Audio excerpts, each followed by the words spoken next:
All in one Sunil Khare YouTube channel में आपका स्वागत है दोस्तों। आज मैं जिस वनस्पति की बात कर रहा हूँ वो पूरे भारत में यत्र तत्र प्राकृतिक रूप से उग आती है और एक अद्भुत उपहार के रूप में मनुष्य के बीच में यह वनस्पति उपस्थित है। तो इसे मध्य प्रदेश की बात करें देहातों में तो इसे थूवर बोलते हैं या थुअर बोलते हैं। अफ्रीकी दूध का पेड़ कैक्टस इसे कहा जाता है। एक्चुअल ये एक प्रकार के कैक्टस का ही स्वरूप है।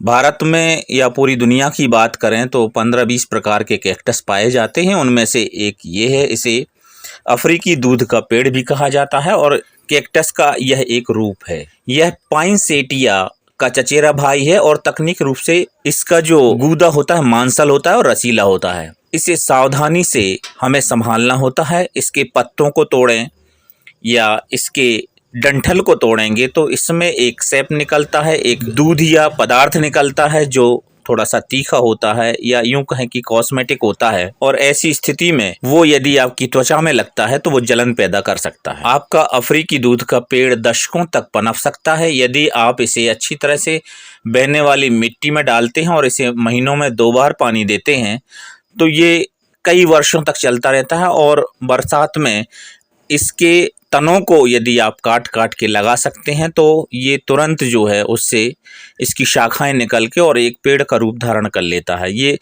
आकार में छोटे से लेके बहुत विशाल आकार भी ले लेते हैं। तो बात करते हैं हम कैक्टस के कुछ आध्यात्मिक उपायों की या मानव के एक ऐसे अनछुए पहलू पर हम इनका प्रयोग कर सकते हैं जो बहुत लोगों को पता नहीं होती है जानकारी। तो जैसे आप अपने घर में यदि इसको लगाते हैं या बाउंड्री में लगाते हैं तो ये हवा को शुद्ध करने में सक्षम होते हैं। ये चिंता और तनाव को भी दूर करते हैं। ये वास्तु को ठीक करने में भी अच्छी भूमिका निभाते हैं। और ये जो आपका भूमि है उस भूमि में एक जो नेचुरल साउंड होती है उस साउंड को भी ये कम करता है और इसी वजह से आपको पीसफुल महसूस होता है और ये वातावरण को अत्यंत अनुकूल बना देता है। और ये नमी भी जो है बनाए रखता है। यदि आप ग्रीष्म काल में इसके पास रहेंगे तो आप देखेंगे कि इसमें जो है शीतलता है आपके इर्द गिर्द आपके आसपास। तो ये हो गया। अंतिम अगर हम बात करें तो इसकी जो है प्राकृतिक चिकित्सा के रूप में इसका एक अहम उपयोग होता है। जैसे दर्दनाक घटना पर पूरी तरह से ध्यान केंद्रित करने के बजाय मन कैक्टस की ओर लगाने पर हमारा जो दर्द है वो कम होता है। अनुभवों के माध्यम से काम करते हुए इनकी ज़रूरतों को पूरा कर सकता है। तो ये इसका एक पक्ष है जो मैंने आपके सामने रखा है। और बात करें हम मध्य प्रदेश के ग्रामीण अंचल की तो मेरी माँ ने कभी मुझे इसका भुर्ता बना करके और इसके अंदर का जो गूदा है उसके रस को निकाल के और ठंड के समय में जब काफ़ी जुकाम पकड़ लिया उस समय ये मुझे इसकी 4-6 बूंदें पिलाई हैं इस रस की और उससे मैं ठीक हुआ हूँ। ये ज्ञात तो नहीं है पर ये निश्चित तौर पे है कि उससे मैं ठीक हुआ होऊंगा, ये तो निश्चित है।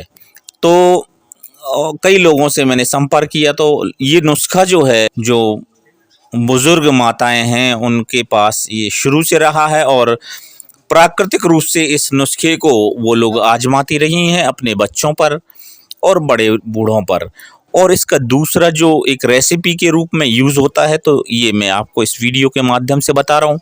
ये आप देखें कि ये जो कांटेदार ऊपर का हिस्सा होता है इसको हम भली भांति सावधानी पूर्वक इस छिलके को उतार देते हैं और अंदर का जो गूदा गूदा बचता है जो मांसल भाग होता है उसको हम उबाल करके और उबालने के बाद हम इसे जो है इसका चूँकि तीखापन ख़त्म हो जाता है उबालने से ये फ़ायदा होता है।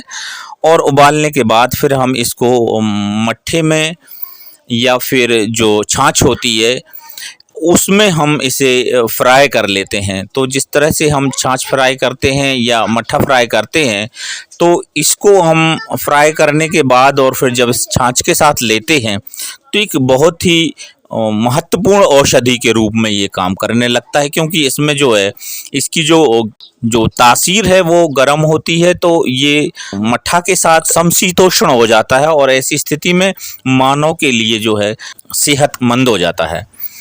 तो एक तो ये इसका पक्ष हुआ। दूसरा प्राकृतिक रूप से कई मिनरल विटामिन का ये खजाना है। तो इस हिसाब से इसका भली-भांति सावधानी पूर्वक यूज़ करके हमारे देश की, भारत देश की महिलाएं, बुजुर्ग महिलाएं अपनी संतति को पालने पोषने में इसका जो है उपयोग करती रही हैं। तो दोस्तों, ये जानकारी कैसी लगी? आप इस चैनल को सब्सक्राइब करें, लाइक करें और शेयर करें। Thank you everyone.